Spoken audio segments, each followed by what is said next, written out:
RBI का जो recently monthly bulletin आया है वो दिखा रहा है कि इंडिया में 2024-25 में जो नेट एफडीआई इनफ्लो है उसमें 96% की कमी आई है, 96% की कमी आई है।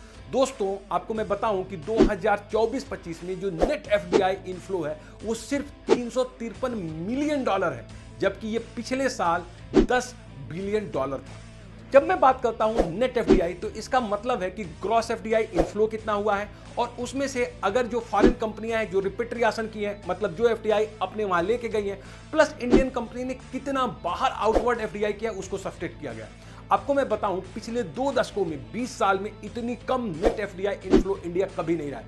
हमेशा आप देखोगे कि इंडिया में जो एफडीआई इनफ्लो है, नेट एफडीआई इनफ्लो, वो हमेशा ही 20, 25, 30, 40 बिलियन डॉलर में होता था, जो घट के सिर्फ $353 मिलियन है। मैं आपको बता दूं कि ग्रॉस एफडीआई इनफ्लो में बढ़ोतरी हुई है। अगर 2024-25 की बात करूं तो 81 बिलियन एफडीआई इनफ्लो हुआ है। इसका मतलब जो नेट एफडीआई इनफ्लो डिक्रीज क्या है उसके पीछे 2 कारण है।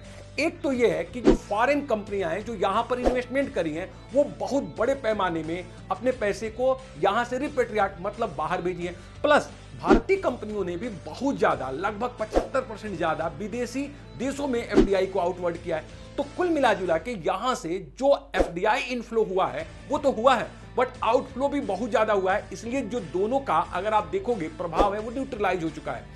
जब मैं आरबीआई के बुलेटिन को पढ़ रहा था तो उसमें यह बताया गया कि कोई ये बहुत चिंताजनक बात नहीं है, जबकि ये दिखाया गया है कि भारत की इकोनॉमी के मैच्योरिटी का रिस्पॉन्स है कि अगर इकोनॉमी बहुत मैच्योर होगी तो आउटफ्लो और इनफ्लो बना रहेगा। लेकिन अगर आप देखोगे कि जो एफडीआई इनफ्लो और आउटवर्ड फ्लो का जो ट्रेंड्स है वो 5 ऐसी इकोनॉमी है जो कि सिमिलरिटी दिखाई देती है, जैसे सिंगापुर है, यूएई है, आपका मॉरिशस है, नीदरलैंड है और यूएस है।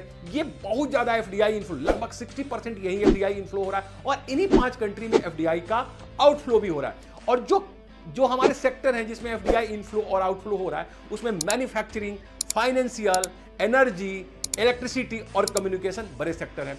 कुल मिला जुला के जो आजकल पोस्ट पैंडेमिक एरा है उसमें आप एफडीआई का जो ट्रेंड है थोड़ा सा बदलते हुए देखेंगे। भारत में बहुत ज्यादा एफडीआई इनफ्लो भी हो रहा है और भारतीय कंपनियां और साथ साथ विदेशी कंपनियां यहां से पैसे को लेकर जा भी रही हैं।